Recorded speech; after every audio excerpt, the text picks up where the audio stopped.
Now let's try to create a situation where the REST API or the web service or the server is not available. In that case, there will be an error. We are going to implement some decent error handling in this lecture. Let's first of all create the error situation. So here with this fetch API, let me first of all give a wrong URL. So instead of users, I just say user. We are creating again a mock situation where the service or the REST API is not available. Now here if I just open the output and if I refresh and let's click on the users. So you see that it says that the users map is not a function. The reason is there is no data inside the users because the data is not being fetched. How are we going to resolve this? How are we going to handle the error? Let's try to implement. First thing is we already have the catch statement which we can define with this fetch. So let me just say catch here. I'll say dot. So the way we define dot, then we have dot catch. So here I'm going to say dot catch. Now inside catch there will be a function which will receive the error. So I give the error parameter here. And let's also give a console dot error. And I'm going to display the error. Now let's just save this and again go back to the output. Let's refresh. And again I click on users. So certainly the error is displayed in the console screen, but at the same time that the GET request for the user, right, that is 404. So the page is not found. Certainly there are other errors also related to this particular unavailability of data, but that's okay. So here we generally have the flag for the error. So I'm going to create one state saying const error flag, and I will have the set error flag, and I will say use state, and we make it false initially. All right, now we have created this error flag and this needs to be true if we have the error. So inside this catch, instead of console, now I'm going to say set error flag to true. Now the same thing applies to the second fetch API call as well. So I'm going to just copy this and paste it here.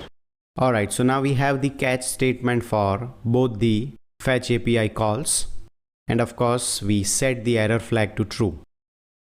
Now we need to write some coding which stops the rendering also. Here we are going to have another level of conditional rendering. In fact, we do not want to render further if there is an error.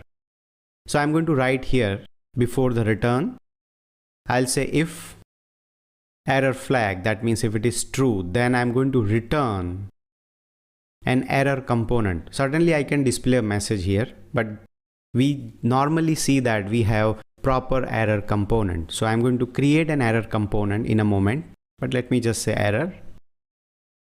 And let's go to components and add a file, error.js. And inside this, I'm just going to say const error, return. And at the end, I'm just going to say export default error. Here, let me have a division.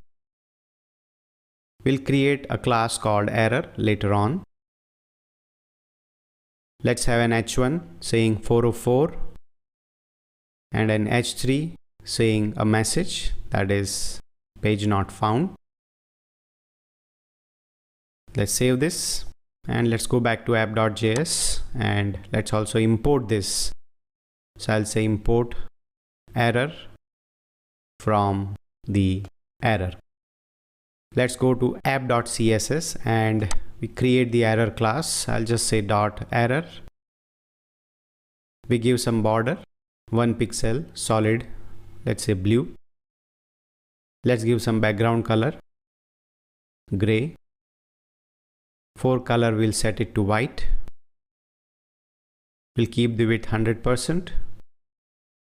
And we have the text alignment set to center.